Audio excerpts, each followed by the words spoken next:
Assalamu alaikum wa rahmatullahi wa barakatuh. My name is Robert from the channel Islam for Europeans. Back with another roundtable. So glad to be back with my honored guests and brothers. We have, going clockwise, we have Yusuf coming to us from Seattle. How are you doing today, Yusuf? Hello, good. Happy to be here. Good to have you. And also my good friend, we've collaborated several times on his show, The Features. Please like and subscribe to The Features.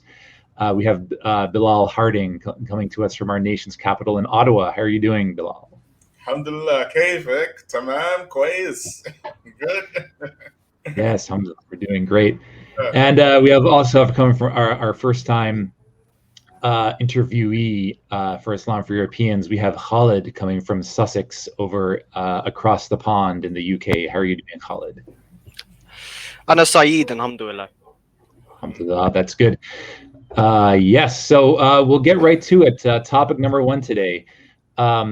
In Canada, there is an organization called the National Council of Canadian Muslims, the NCCM. It is basically, for those who are not familiar with it, it is the equivalent to what they have in the United States with CARE, the Council on American Islamic Relations. And I guess a similar equivalent in the UK would be the Muslim Council of Britain. In any case, due to the horrific killing of a Muslim family here in my own city of London, Ontario, a couple of months ago, the National Council of Canadian Muslims created a PDF, anti-Islamophobia set of recommendations to the Canadian government. And this first section that we'll be talking about is that document they created, and it'll basically be a critique of what they stated, what were the positives, what were the negatives.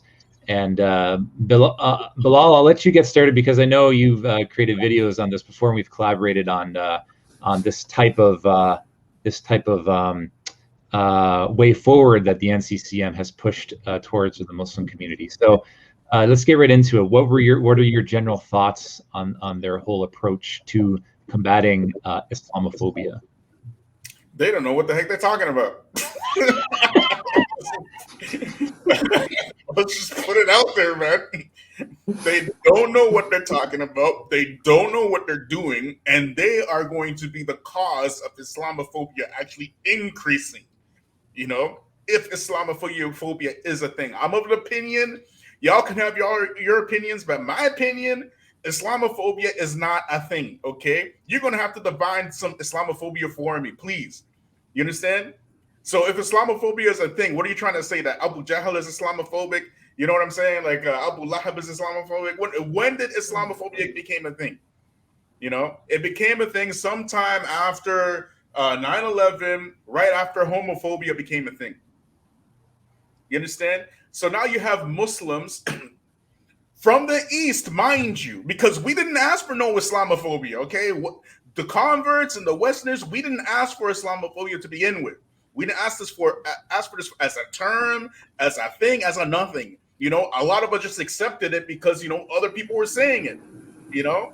So now you have these Muslims from the East who are positioning the Muslims, okay, as this type of marginalized group in the West who have been facing some kind of oppression in the Western, a historical context known as Islamophobia. You understand? So now we have these white supremacists, you know, who ran over a Muslim family in London, rahimahumullah.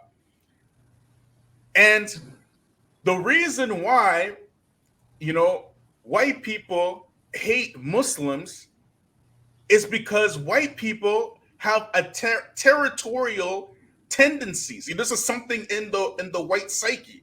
You understand? So when they see other people in their neighborhoods, they instantly don't like them. It ain't got nothing to do with no Islamophobia. They don't like it because you're wearing a kurta pajama. They don't know about Islam. They don't understand Islam. So if you want to battle this Islamophobia, what you should actually be doing is calling the people that you move to in their neighborhood to Islam, correct? That would be the best strategy to let them know who you are. But what you find the Muslims doing is that they have these enclave type communities in white communities where they don't actually associate with the wider white communities, because they want to live in white communities. They want to live with that's where they want to live. They want to live in these rural type areas. They want to have that that westernized dream, right?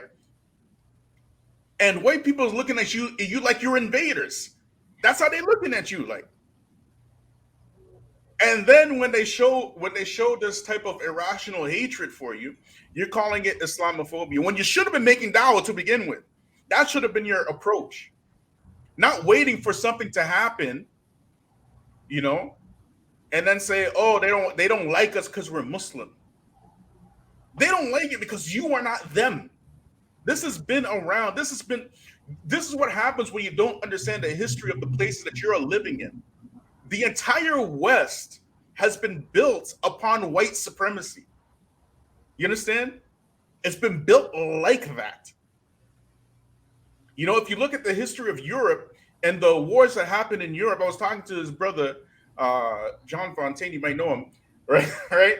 But he was breaking it down for me. Europe has a long history of this type of tribalism, where the British would be fighting the French, for example, because of tribalism. They have this long type of it's this type of tribalism is in them. You understand? So they just transfer that over to the West. You feel me? They didn't look. Go ahead. Sorry. No, they're united against Muslims now. I mean, that's what. You are not a marginalized group. Why are you positioning yourself as a marginalized group? You have power. You have money. You have education. You have wealth. You understand? Why are you making Muslims now, instead of going out and calling the people to Islam, why are you now putting the Muslims in a position of weakness? That makes zero sense. 100%, Bilal. I couldn't agree with you more. We could definitely, add a little bit to that. I'm going to spin off on what you said. And really, I mean, when you look at, Muslim communities trying to enter into these white communities, it's, before, the 2010s, when we saw, the comeuppance of Trump, and the efforts of the efforts of BDS, it wasn't really like this in as much. I mean, it wasn't the Muslim community was not nearly as politicized as it was now, in the early 2000s when I first converted, as compared to now in 2021. There is this feeling that, okay, we want to give dawah to the people, that we want to reach out and explain to them what Islam is, and that's what we saw after 9/11. But by taking this kind of intersectional Islam as an ethnic identity approach that's rooted in cultural Marxism, basically from European thought. If you want to talk about white supremacy, I mean, it's not even. We're trying to get back to the traditional Islamic teachings. And you mentioned Abu Lahab and Abu Jahl. These are the enemies of the Muslims. Well, Umar radiallahu an, and Hamza radiallahu an, they used to be the enemies of the Muslims as well, and they themselves converted. And when Islam is not like these an immutable ethnic identity that can never be changed. I mean, anyone can convert to Islam, including white people. I mean, when we converted to Islam, we knew that there are people who were totally on board. Some of our families said, that's great. Like it helps you get your life back on track. Quit all the degenerate aspects of your life. Get married, have kids, don't drink alcohol, don't do drugs, don't gamble. That's wonderful. You had people who were neutral; they couldn't care, one way or the other. And you had some people who truly, didn't like Islam or Muslims, or your decision to convert to Islam. So we know that yes, there are people who, in the Anglosphere who have a problem with Islam and Muslims. I mean, some of that is due to the terrorist attacks that of 9/11, and then in 2010s with the truck attacks in Europe and things like that. Some of it is due to the large propaganda campaign that they did for decades, making Arabs and Muslims look like terrorists, like True Lies and well, I guess Rambo isn't a good example because they were pro-Taliban. If you watch Rambo 3. But all these factors, all interplay with each other, and to just sort of paint everyone with the same brush, that to say that that Islamophobia, or people who, the anti-Islam sentiment, is particularly and just totally a white thing. It's far more complicated than that. And what you're doing is you're putting us in a difficult situation, because now, to the rest of our community, we look like complete traitors and sellouts now. Like we've become part of the enemy. I mean, you go throughout Islamic history, every single community that is Muslim now, if you look at their history, at some point in time, one of their family members or ancestors converted to Islam. And, there were people in their community that wanted to basically kill them, or kick them out. This goes for, the original Muslims, the Sahaba themselves, the converts in sub-Saharan Africa, in Persia, in Sham, and this still goes on today. I mean, the Islamophobia, or hatred towards Islam and Muslims, even exists within Muslim communities themselves. I mean, we've heard several stories of Muslim women being attacked by their family because they want to wear the hijab, or start praying 5 times a day. So, I mean, to just paint it as just Muslims, we're in this together. We have to ally with all these groups, and white people are the bare naked enemy.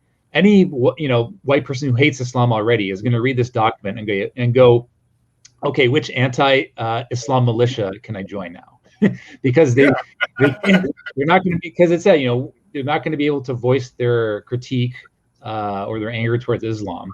And the more you try to silence them, they're just going to go onto these other social media outlets that are not monitored by the government, and that are just going to be full of people who just who are nationalists, who just hate on Islam, and they're not going to hear any other voices from mainstream Muslims. I mean, we still have some of these nationalist types who are still conversing with Muslims on Twitter, and some of these Muslims are doing a good job changing their hearts and minds. But the more the media, the more big tech companies and the government tries to silence them, they're gonna be like, okay, let's just go on to BitChute or Odyssey, where we're just going to meet people who have more and more anger towards Islam, and you're going to lose the intellectual battle. And meanwhile, the anti-Islam center-right thinkers, like Sam Harris and Hitchens and Douglas Murray and these kind of liberal, like modernist center-right types, they do a big campaign on trying to get Muslims to convert out of Islam. So they get these ex-Muslims like Yasmin Mohammed and Ayan Hirsi Ali to and they do this for a very specific reason, to get Muslims to leave Islam and join their Westernist modernist group. So they never take this kind of racialist Marxist approach that the people in NCCM are doing. And because of this, Muslims are losing the cultural war. And we're not even critiquing or responding to their arguments. I mean, yes, da'is can only do as much as they can, but again, if the NCCM really wants to help, at least give us our voice and our chance to express our opinions on what we think that they're doing wrong. It just boggles my mind. But I've spoken enough. Yusuf, what do you think? You have any? I think the approach is essentially all they're trying to do is isolate people, right? And trying to put people, essentially take these people and ghettoize them, right? They're trying to put them into this little container and isolate them and be able to separate them off. I honestly, and this is probably going to piss some people off, but if you want to actually help with Dawah and actually help combat these white supremacist groups, then put yourself in the community. Instead of taking all your money and sending it back home, put it where your home is. Because whenever you're coming here, and Muslims by and large are in the West, in the US and Canada, are some of the top income earners, right? And so when you're coming here and you're taking high-paying jobs, and then you're sending all that money back home, you're the colonizer, right? And so when you become the colonizer, and then you want to sit there and say that you're marginalized and you are doing all these kinds of things, you're just going to piss these people off more, and you're only going to exacerbate all of the issues that are sitting there and fomenting, right? And so all you're doing is making it to where eventually it's going to be more and more violent clashes, and you're just going to see worse and worse incidents. And not only do they have the top paying jobs, and Bilal was the one to point this out, is that they're lobbying the government for even more. So it's not that they want to reduce Islamophobia. If we give them ideas to actually reduce Islamophobia, they're not going to get as much funding. They're going to do it because they're going after the biscuit. It's not in their interest. If they're asking the government for money to end Islamophobia, and the government pays them money to end Islamophobia, then what incentive do they actually have to end Islamophobia? Y'all understanding me? Right. Yeah. It's just like the crack epidemic in the 80s and the 90s, man. When the government was flooding black neighborhoods with crack cocaine, right? And they were taking that money to fund Contras in Nicaragua and wherever they were in the South America, making billions of dollars. What incentive did the government have to end that money train? Absolutely none. That's why you had a 20-year war in Afghanistan, right? And I pointed out that the only reason why they left is not because all of a sudden they developed a conscience. No, they left because there's an imminent threat coming from China. Right? I have a whole video on that, but that's another story, right? Yeah. But anyways, money will never give you an incentive to end the thing. That's why you have all of these so-called, these anti-terrorist people. Like you guys know there's this guy. What's this guy's name? Something Sheikh, Omar Sheikh, or something like that. Right, the guy back in the I think it's the 90s or 2000s, where he got 19 people in Toronto arrested, foiling some plot for terrorism. Dude got paid asked for 500 grand for that. I think he got paid 300 grand. You feel me? He's giving TED Talk lectures. What's the incentive for him to end terrorism? Up until this day, he's advising the government how to end terrorism. Up until this very day. Yeah, these groups and they're the ones who are causing it, right? Like, how many of these terrorist plots have come out and they were, cornering somebody who was maybe not very intelligent, maybe had some mental deficiencies and different things like this, and tricked them into trying to do something that they would have never had even any inkling to think about before, right? And now we see even, what is it, Wisconsin or Michigan? Wisconsin with the governor, with Gretchen Whitler, right? With the plot to try to kidnap her. And there was like one guy and 12 FBI agents who were plotting this, right? But then all of a sudden, like this, like, the 2 or 3 guys who were arrested for it were like these big bad guys, right? But it's, in the background, there's all these FBI agents who are sitting here, putting it into their minds, giving them money, and doing all these things. And so, that's kind of the thing, is that we've seen all these tactics that have been used against Muslims for the last 20 years, and they want to go and turn around and do the exact same thing to white supremacists, right? And so it's like... Yeah, they mentioned the Proud Boys in this document. The Proud Boys is funded by the FBI. Because the anti-Islam, right, they want to make it look like, everything, the whole thing is about Islam. This whole civilizational conflict is because of Islam, is against Islam and Muslims itself. It's led by Gavin McInnes, who, as you can tell, I'm not a fan of at all, but he's their poster boy for this like typical white Canadian male hockey player, macho Western chauvinist, who they just put up as like this puppet. And, we have many Muslims, who look at this guy, who don't interact with these Muslims don't interact with the Anglosphere on a daily basis. And they think, yeah, this Gavin McInnes, it represents, all white Canadians and how they feel about Islam and Muslims. Like it's and again, like I'm saying, there are people in the Anglosphere who have a dislike of Islam and Muslims. I'm not denying that at all. But many of them also have a lot of respect for Islamic civilization, and Islam's focus on family values. Yeah, I mean, we're doing great work in changing their opinion around about Islam itself, and this anger that the Anglosphere has, like this kind of territorial,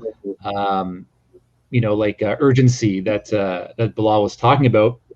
They see their civilization dying out. I mean, their birth rates are well below replacement level, and they see Islam and Muslims coming to basically replace them. But if you on that same point that you're mentioning, an article came out a couple of weeks ago that white people in the States are no longer the majority. Right? They are no longer the majority. That article I believe is New York Times. And also, when I put this out as well, Joe Biden, okay, Jim Crow Joe Biden, okay, he said, right, to your irrelevant Black civil rights leaders in a private meeting that y'all gonna have to work with the Hispanics and stuff, because by the year 2050, well, white people ain't gonna be the majority anymore. He said that. That's why Black people never got anything. They never got no reparations like the Asians did. They didn't get no spips like the LGBTs did. But y'all Muslims want to position yourself in the same place as Black people, and don't expect any backlash whatsoever. What do you think white people are going to say when you start saying, you from your bombed-out, depleted countries, coming over here as a refugee, start wagging your finger in the face of white people, telling them stop Islamophobia? What do you think they're going to say? They're going to tell you what? Go back to where you came from. If you don't like it here, go back there. And that's what they always say. And guess what? They would have a right to say that, because you don't have no history here, but you want to point your fingers in the face of white folks talking about Islamophobia, when you should be making dawah. But you don't do that. You want to participate in white supremacy, and you want to have your cake and eat it too. You know what I'm saying? You just want everything. You know what I mean? You want to be classified as white. If I'll get a chance, I'll get the book and I'll read from you how Arabs and South Asians were classified as white in the States. Right, so they participated in white supremacy. Now they're trying to double back so they can get the spiffs off of affirmative action and stuff. So we want to be Arabs now. Like, you guys are playing. You guys are joking around, man. Y'all are just messing around. Like, what are you really here for? You see what I'm saying? Anyways, sorry. No. I mean, again, with all this, craziness going on, and alliance with Marxism, and Muslims taking this route that's really going to ramp up the Islamophobia. I mean, I think the people. I mean, I think they're on our side, and I think that Islam has solutions both for white America and Black America.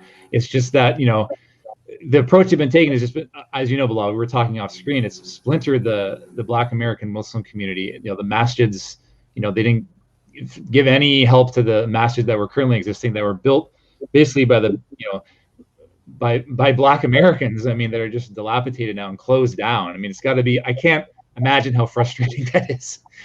But anyway, Khalid, I know I wanted to give you a chance to talk. So thank you for being so patient. Did you get a chance to read through some of the things, or what do you have to say about what we were talking about with this anti-Islamophobia recommendations from the NCCM?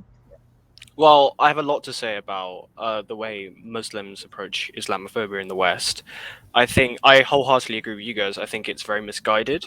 It's not good for long term, because constantly, for example, I don't know if you heard about this, but there was a mass shooting in England, in the south, and he was a lunatic, right? He wasn't right wing, he wasn't left wing, he was just a lunatic. And I saw loads of Muslims complain, "Oh, why isn't he being labelled a terrorist?" And I went, "Well, he was a lunatic. He wasn't a terrorist by definition."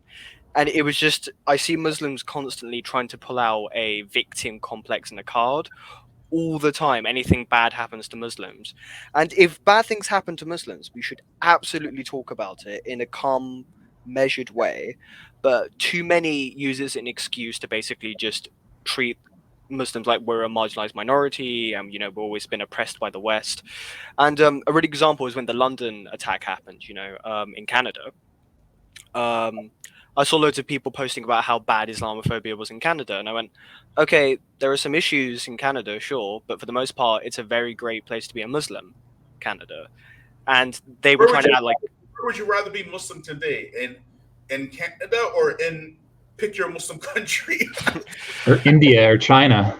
Exactly, or even in places like Syria or Iraq, Syria or Palestine or Iraq, even Egypt. Even Egypt. From Egypt, who just had to flee the country because he compared the Egyptian government to the Malaysian government and got arrested for it. Yeah. I mean, you can't. What Muslim country even allows you to say anything? Yeah, pick your Muslim country. Islamophobia. Just pick it. Yeah. Muslim in Canada any day. Dude, in my hometown, there's a cafe and it's run by, like fourth generation Italians, and I asked them, like, because a mosque is opening up in my hometown.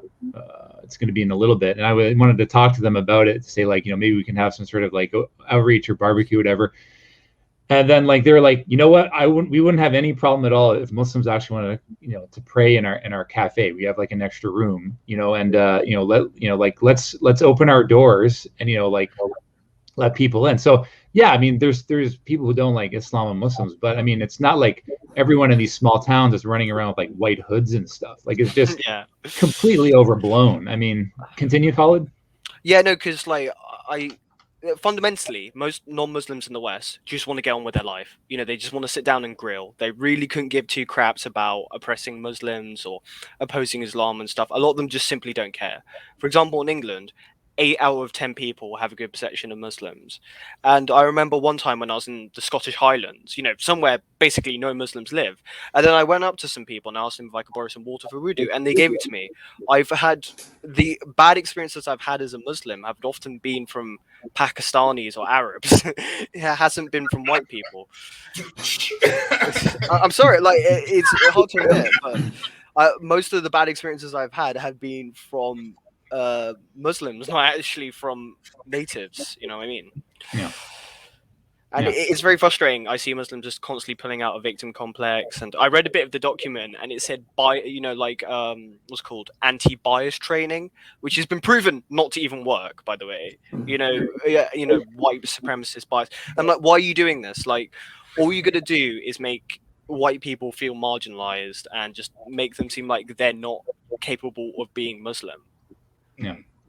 And the other problem with that is that, if you're not allowing critique or criticism of Islam, I mean, they have some, if I was non-Muslim and I was, reading all this stuff from like Sam Harris and Douglas Murray about like FGM and, like child marriages and, marital rape and stuff like this, but at the same time, you can't voice those critiques publicly. Like, they're just going to shut you down and tell you you're an Islamophobe or get you fired from your job or go through more training. Like, it just shows the non-Muslims, like, Muslims don't want to talk about this stuff. Don't even answer or give them a response. They don't even deserve a response. You're racist. And what that does is our Muslim youth, they don't have the proper tools to address these questions.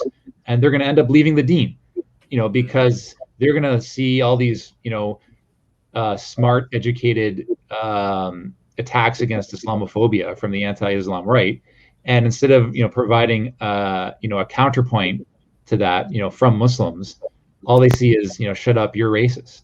So like, even if you don't care at all about what people think, at the end of the day, this is going to get a lot of Muslim youth and even adults confused about their deen.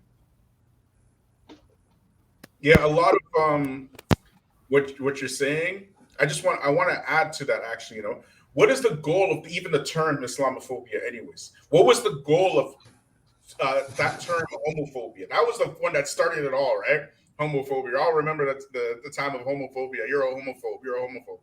The whole goal and the point of these terminologies is to stigmatize the person who you're accusing of that particular term to the point where there's no discussion happening. You understand? And by using that term, right, you just basically you will them into submission with a word. So now you're a homophobic. Why? Because you don't like the gays and stuff or whatever. You know what I'm saying?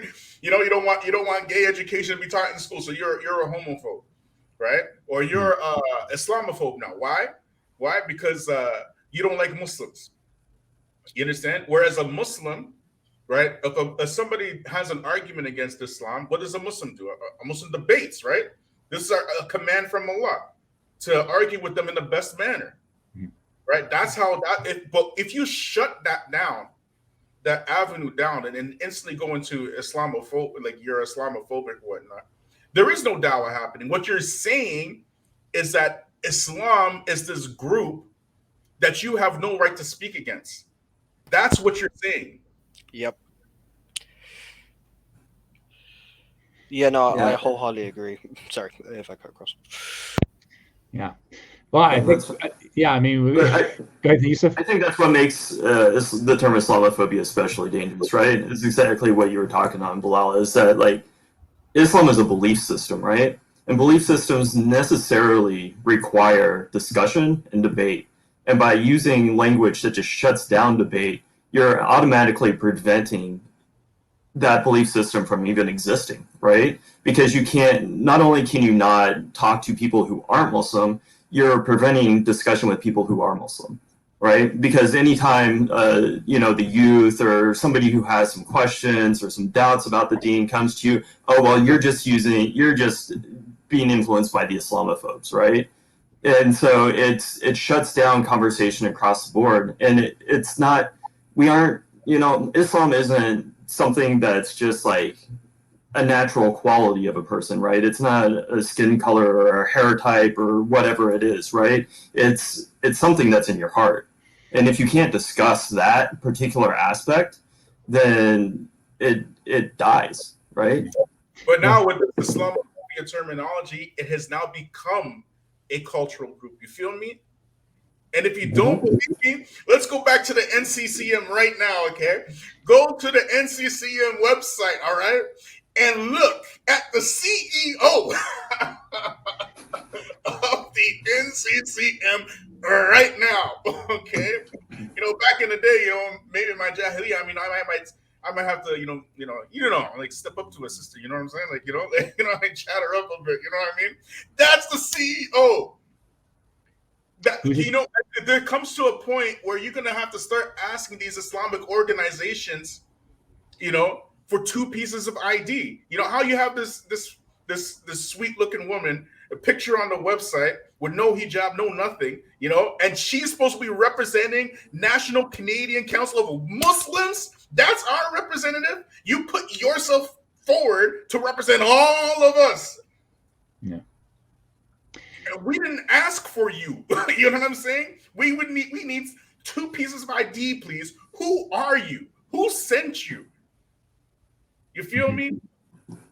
Yeah. Just because they put themselves forward doesn't mean that they represent you, nor does it mean that you should accept their representation of you, especially if it's like that. Look at that article that NCCM put out. Did they mention Allah's name once?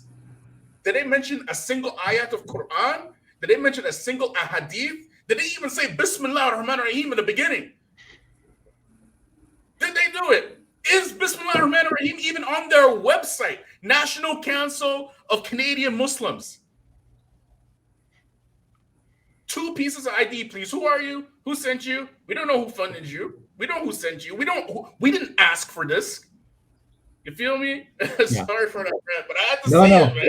It's a good thing you pointed that out, Bilal. It's a good, because I didn't want to end this video or this segment of this video without addressing this. There's no mention of God or Allah or spirituality, or any hadith or any quoting of the Quran, even Surat al-Hujurat. I mean, it's a completely devoid of any religious guidance. And another thing is, the problem with allying with these different groups is that they have varying opinions on Islam themselves.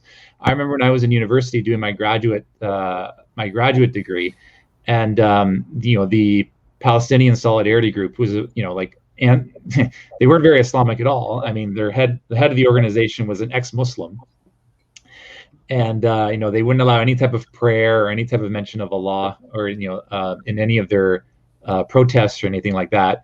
And they allied themselves with a lot of other marginalized groups on campus. And I remember, I forget who it was. I think it was the female lead of the Black Student Union on campus. I remember I was sitting kitty corner from her in the library, and I was on my computer. Right, there was her over there.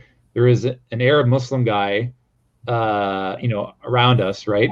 And then he went to go leave, and he took out his earphone jack from his computer, and he was listening to Quran, and then Quran started playing in the library on accident, right? So then I hear this lady under her breath, she's like, "Okay, nobody wants to listen to your Arabic shit."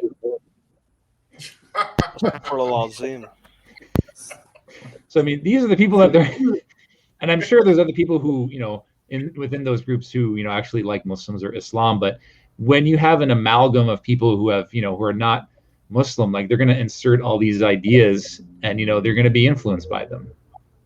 And it's just one of the many pitfalls of creating all these entangled alliances. I put out a tweet a couple of months ago that when you create an alliance with another group or another person, you have to ask yourself, am I ready to take on their enemies as well? Is that a fight I want to do? Do we ever ask for this? I mean, talk to refugees from Muslim countries who fled wars. A lot of them just want to lay low. I mean, they don't want to start stuff or anything. Exactly. But you put them in danger.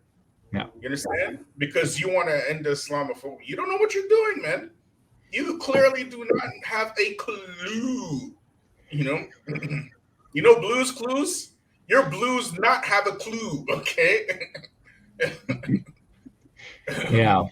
So does anyone else have any thoughts on that before we move on to the next topic? I mean, I want to keep going, but if you think we've done it sufficiently, what do you think, Khalid, Yusuf, Bilal? Is there any other? I can't think of anything else to say, unfortunately. Yeah. Yeah, I talk way too much. I'm sorry, bros. No, Bilal. This is awesome. This is spot on, man.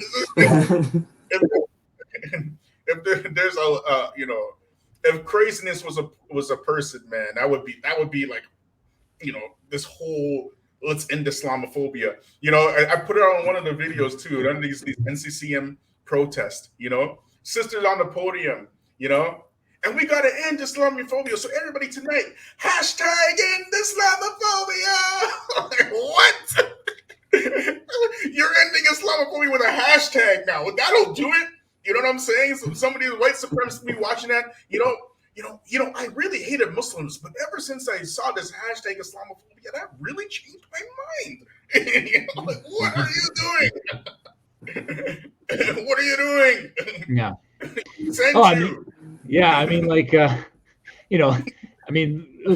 We've been very successful in because there's a schism.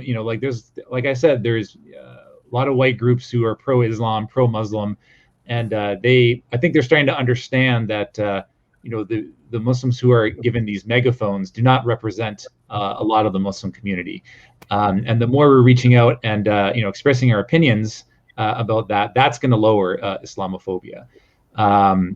We've been. We've had some people take their shahada on our group, alhamdulillah. So we're really changing their opinion around. All you got to do is show them my meme about white converts marrying each other, and they're like, "Oh, okay, forget what that sister said." That's going to lower Islamophobia.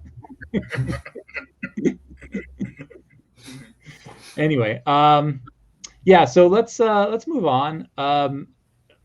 Bilal just found out about this morning. I'm sure Yusuf and Khalid were aware of this.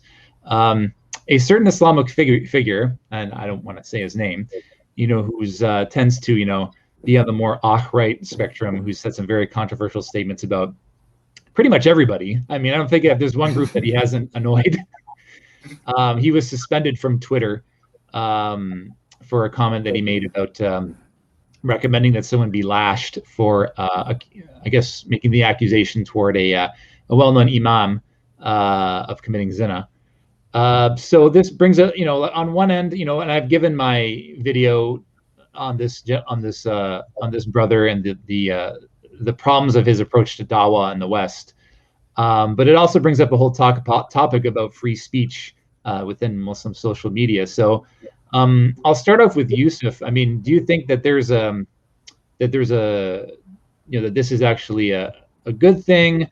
Do you think that overall, like, his approach really hurt the Dawah, or do you think overall that we should be allowed to voice our opinions no matter how controversial they may be? What's your take, Yusuf?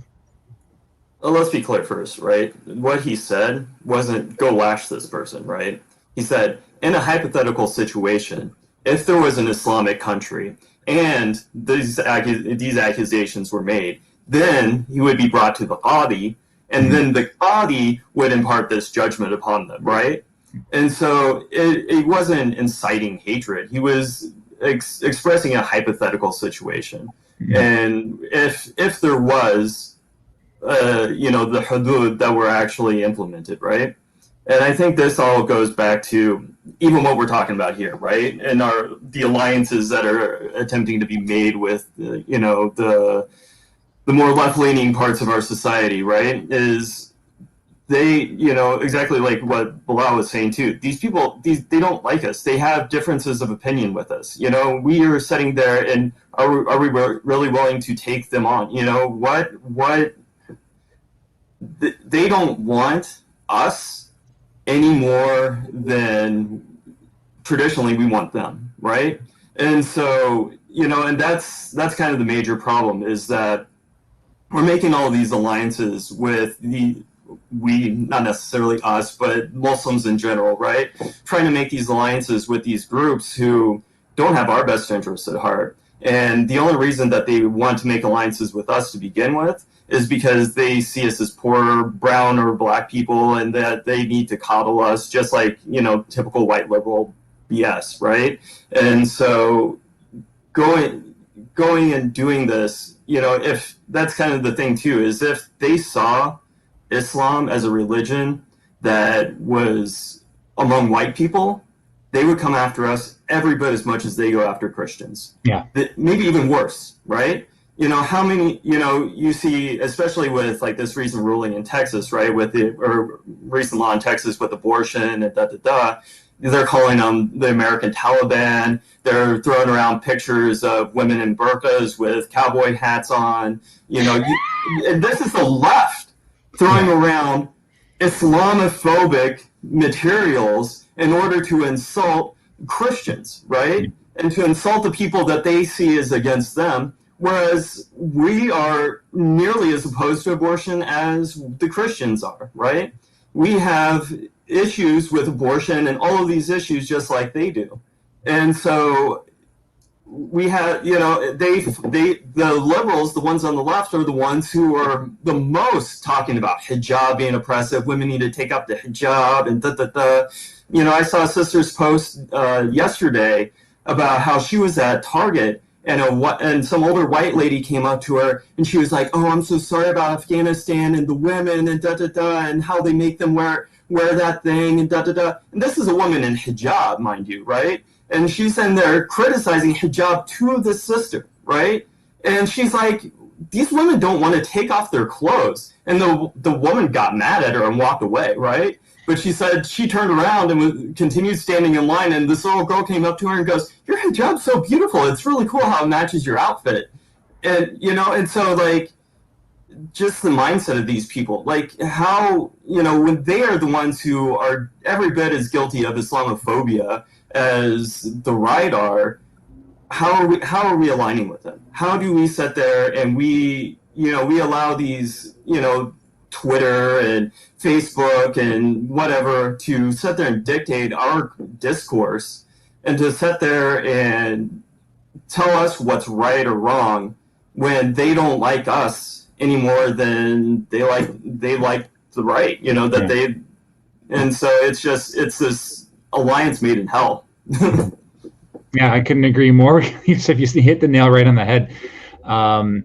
Khalid, what are your thoughts on that? What's the whole like cancel culture among big tech companies? Like, any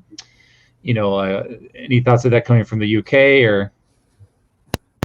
Well, cancel culture almost kind of originated in the UK, really, with the whole J.K. Rowling scandal about her views on, trans women and stuff. And it is a big deal here, and it does affect people.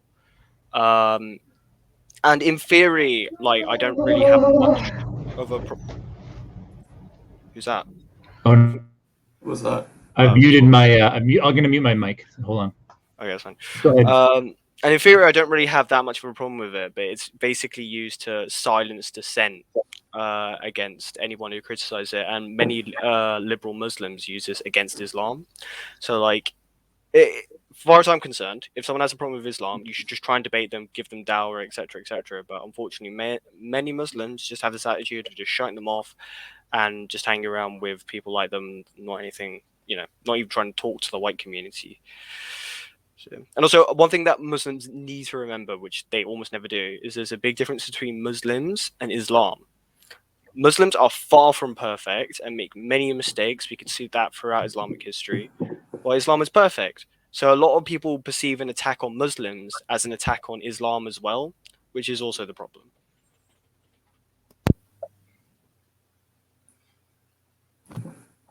Muted, Robert. You're still muted, Robert.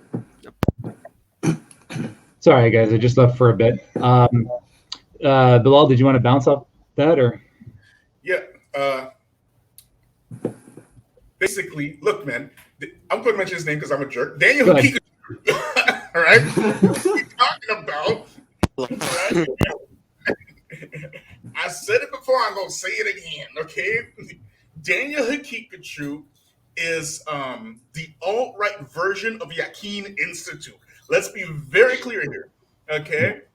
You have Yakin Institute, which is playing towards the liberal side, and Daniel Pikachu playing towards the alt-right side. So the only reason why he hates Yakin is not because Omar Suleiman pagan worship or LGBT or anything. No, it's because he is alt-right. All of his positions are alt-right, every last one of them, to the point where he's loving up Donald Trump, okay? Like publicly, all right? Loving up Donald Trump, right? And there's not a single alt-right position he doesn't take. You feel me? So now, having said that, Daniel Pikachu, right? This banning or whatever, the censorship that he experienced on Twitter, does that help his cause or hurt his cause? Because who is he trying to be? You know what I'm saying? He's trying to be the Muslim answer to Donald Trump. So when he now gets censored by Twitter, now he gets all this clout from the alt-right community. That's what's going to happen. Mark my words. You feel me? Well, okay, this is just differentiation here. The pro-Islam dissident right. They either hate Daniel. They either have no idea who he is, or they write his stuff and they absolutely hate his guts. What we're talking about, the Trump crowd, is like this center-right, modernist, I guess you could say white supremacist, because they're more, they're Western supremacist, pro-interventionism in the Muslim world, like your Ben Shapiro's and your Milo Yiannopoulos and your Gavin McInnes and all these like guys who are just paid off by the government, Tommy Robinson, and they don't even like him either. So I mean, like he's kidding himself if he thinks he's going to be the go-to guy to the right. The only guy from the dissident right that actually did an interview with him is Roosh. That was after maybe a year and a half after the people in the dissident right started showing interest toward Islam. But the guy is so clueless because he doesn't even know that these groups exist. So it just went completely over his head. So he doesn't even know his playing field. But I agree with you that he's trying to be trying to use these Trump, alt-right talking points, trying to appeal to them. But at the same time, he's so insulting of Western women, and just basically using the same kind of blanket, statements, blaming the West for all of its ills. I mean, which it's parts of the U.S. government and the deep state that have carried out these wars in the Muslim world. There's a lot of of people on the right who are against these wars in the first place. But he doesn't see that. It's just there's just no nuance to it. And most people I've talked to, among that crowd, they think he's he doesn't have the pulse on them at all. And and it shows. I mean, he doesn't do his research. He's just as angry at the West as a whole without any nuance as Yakin Institute is. I don't know. Does anyone Yusuf, what do you think? I think he doesn't like Yakin because he got fired. I mean, let's be real. Yeah, no, I completely agree with that. He just comes across so bitter towards them, honestly. He actually comes across as such a bitter person when you read what he said about them and what he speaks about them. It's I don't want to be mean, but it's quite pathetic in a way. Yeah, I mean, there's plenty of things to not like about what they do and how they align themselves, but he didn't say anything about it until after he was canned. So, I mean, let's be real about that, right? But it's and as far as good, bad of this, I mean, he's obviously not the person to be giving Dawah as in the West. Whatever. But at the same time, we don't want. I'm in tech. I've worked at some of these tech companies, right? These people aren't the people we want censoring us, right? I've said before, a lot of these people who are making these decisions, Muslims would not bring home to their parents to eat dinner with, right? These people who are sitting here trying to make these alliances wouldn't bring them home to their mom and dad who immigrated from Pakistan or India or Iraq or wherever. These people would be thrown out. They would be completely looked down upon the entire time, and these people would be completely out of place in a Muslim house. They would have no clue how to even interact with people, right? And so, but we're saying there are people who are Muslims out there today who I'm sure are celebrating the fact that Hakikaju got his account banned. And they have, again, it goes right back to what I was saying before. They have no idea who they're even aligning themselves with.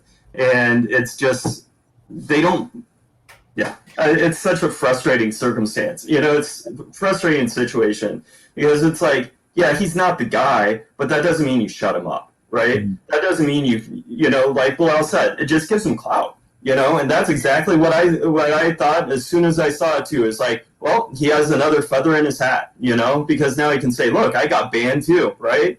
And so, you're not doing, these people aren't doing themselves any favors by banning these people, right?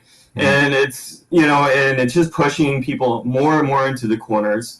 It's isolating them more and more, so they get more and more into an echo chamber to where their views just get bounced around, they get accelerated, and like I said before, it's just going to end up even worse than what it is. Mm-hmm. Yeah. In Islam, we come back with intelligent arguments, you know what I mean? Daniel Hakikaju, right? Who is always, ragging against liberals, has nothing to say against conservatives at all, okay? At all. The liberal conservative paradigm are just two, two pillars of the same ladder of white supremacy. That's it. In Islam, we don't take these hardline positions for Democrats or Republicans or liberals or conservatives. We don't do that. We take the Islamic position. That's what we should be doing. But he doesn't do that.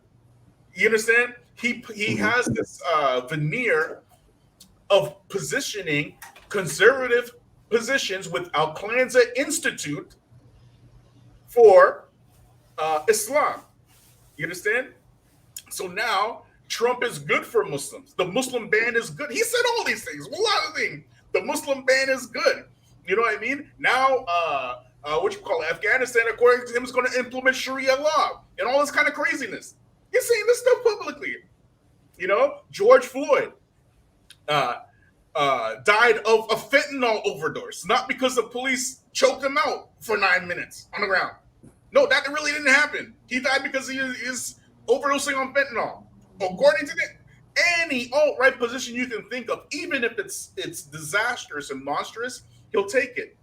You know, and he even went out publicly. Okay, I've never seen a Muslim do this in my life. Right? He's the first Muslim I ever saw do this. But he went out publicly against Martin Luther King. Martin Luther King, saying that Martin Luther King had extramarital affairs. Where are the liberals to go after Martin Luther King? Like, what are you doing? This information was brought out by the FBI. So he sides with the FBI against Martin Luther King. Why? Because Martin Luther King is black. That's the only reason. And he wants that alt-right crowd. So Martin Luther King, who had extramarital affairs, that information put out by the FBI in order to discredit Martin Luther King, right? You put that out. But Donald Trump, a credibly alleged rapist who had many women, you know, charge him with rape. You have friends with Epstein. You have no word against that. Not a single word. This is Daniel Hakikachu. Yeah. You know what I mean? All the social ills that we have in our time, the major ones, all of them can be directly traced back in some way, shape, or form directly to white supremacy. Whether it is the liberals or the conservatives or the LGBTs or the what's happening all over the world in terms of wars, somehow, some way, there's a white supremacist calling the shots on those things. You understand? Daniel Hakikachu, he sides with those people, those very same people that are causing all of this corruption. He's on their side, and he's not even shy about it. I think he doesn't interact with the Anglosphere on a constant basis. It's very clear. He just thinks that, he probably gets his information from like CNN or like these mainstream outlets and thinks that everyone is that definitely not CNN, maybe Fox News. Fox News, yeah. So, it's just this red blue, it's either, like the whole, in his eyes, the whole Anglosphere brain is either just fully red or fully blue, and there's just absolutely no nuance. When there are many white people who just never wanted these interventions, military interventions in the Muslim world in the first place. Because you're gonna, you're gonna kill millions of innocent people on our dime, and then we're gonna have to suffer the consequences. That's what has created the whole backlash. But he doesn't. Since he doesn't understand that, I mean, he just tries to take the mainstream angle of liberal conservatism and put like this pseudo Islamic spin on it, and it just ends up being really cringe. And you can tell because the people that we've been interacting with who are ready to make peace with Islam and Muslims, they can't stand suspicions. They can't stand Trump either. And that's why Trump lost the white vote in the 2020 election. So yeah, I mean, it's kind of America-centric. But I mean, again, like you can just tell he's just not suited. He's just completely a fish out of water with this whole scene, and that's why, you don't see any. What he's trying to do is just angering everybody. I mean, there's just not one group that he hasn't annoyed, including the working class. I mean, he has takes on I remember he went on this whole spiel about life is just to work, and I'm just a zombie that works all day, and that's my life, and I don't sit and contemplate anything or read anything. And just like, dude, I mean, people have bills to pay. I mean, we What are you going to make fun of electricians now and plumbers, supporting their families?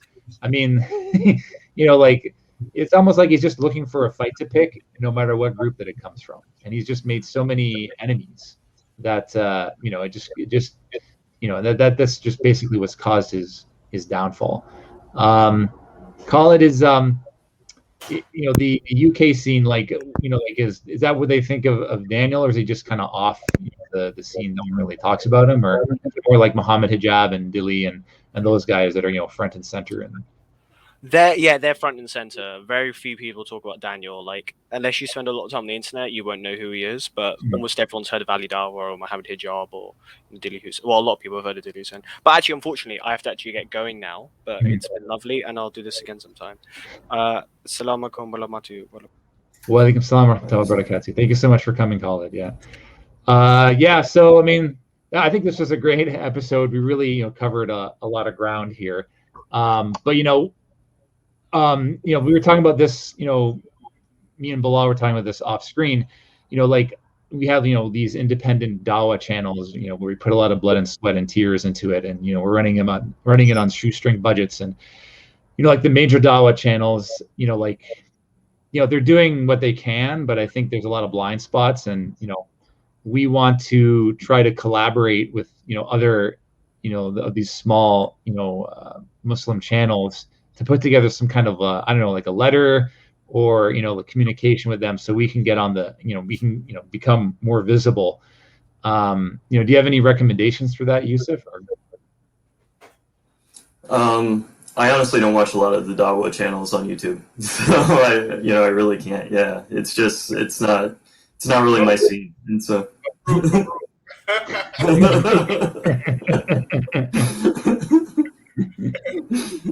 You know what you're missing. I don't want to say you don't know. You know what you're missing. Okay, so yeah, but I think does anyone else have any more comments? Otherwise, Bilal. Jazakallah khair. Thanks for the invite. It was very fun. Hayakullah. All right. Well, inshallah, the NCCM and their anti-Islamophobia document, they said on one of their pages that we encourage critique from other groups, but when you try to call them, it just goes straight to voicemail. I've called them several times. So hopefully one day we'll actually listen to their own recommendations and actually give us a fair shake to talk to. But if not, I mean, I guess we'll just have to do what we can to get the word out that what they're doing is making things exponentially worse, and we have ideas that, despite all of their stuff that is going to make things worse for Islam in the West, like our solutions would just cut through all that, and just it's going to be successful, inshallah, no matter what kind of noise we hear coming from the background. So yeah, all the money they're collecting for end Islamophobia, they could be legit putting that into educating people about Islam. What I mean? They got a pretty big platform, you know what I mean? So why don't you just do that if you're serious about Islamophobia? And on top of it, you don't have to beg the government for money, which will actually, add more to your integrity. Mm-hmm. I mean, yeah. Who wants to see somebody beg the government for money so that group can go and indoctrinate your children? I know white people don't want to see that, for sure. Yeah, I heard Lauren Southern tweeted out something. She said, "I'd rather have my son in an Islamic school than a public school." There you go. So put your money there into Islamic school, not into some public school telling the little white kids, don't hate the Muslims, so that they can grow up and hate the Muslims. You know what I mean? Even more. Yeah, and I feel bad for these, these mosques that are, completely isolated from the Anglosphere. Like in Chatham, like, the congregation is 99. It's a boarding school. It's 99% South Asian.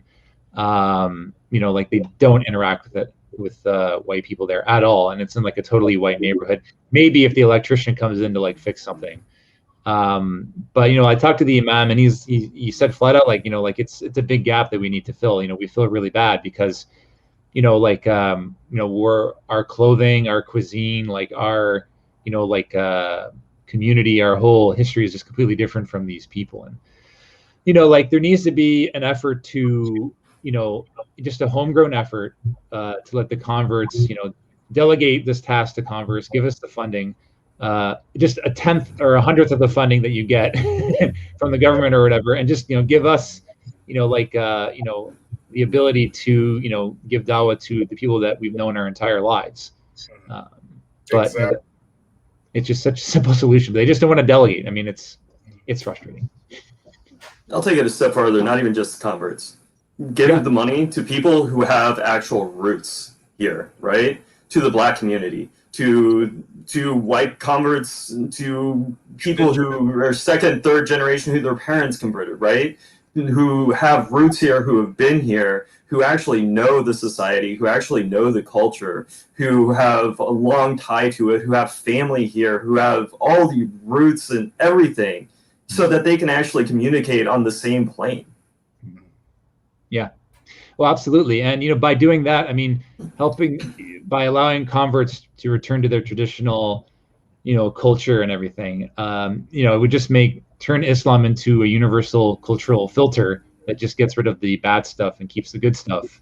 And, you know, that's how you change opinions. And then, because trying to force the Muslims in these masjids to, you know, take on a Western, you know, culture that's completely unfamiliar to them. First of all, it's actually illegal. You can't make them, you know, it's against the Charter of Rights of Freedom. You can't make them, you know, lose their traditional cultures. But what you can do is present Islam as something that, you know, like is applicable to all peoples, you know, and you know, and we can pray together, we can fast together, and that's fine, you know. But you know, to try to, you know, mash everyone together and make it think that everything's going to get along fine when, you know, like people have their own communities and the people that they interact with, and you just have to realize that that's a reality. So anyway, that's my spiel. But thank you so much, Bilal, for coming on. It was a pleasure again. Yeah, and Yusuf, thank you so much for coming on too. You know, thank you for giving us your. All right, Bilal, do you want to give a final shout out to the features? Yes, hit me up on my channel, man. Like, subscribe, share, hit me up on Patreon. The features will bring you something that you probably never heard in your life, and it's all real. Robert knows we don't play around on the features, man. Like, if you get your feelings hurt, yeah, then you probably listen to my channel. You know what I mean? That hurt feelings is medicine. Just trust me on that one. Jazakallah khair, Sheikh. Okay, and please subscribe to Islam for Europeans. My name is Robert, and we have Yusuf, who's also part of our Brain Trust. Thank you very much for listening. Assalamu alaikum wa rahmatullahi wa barakatuh.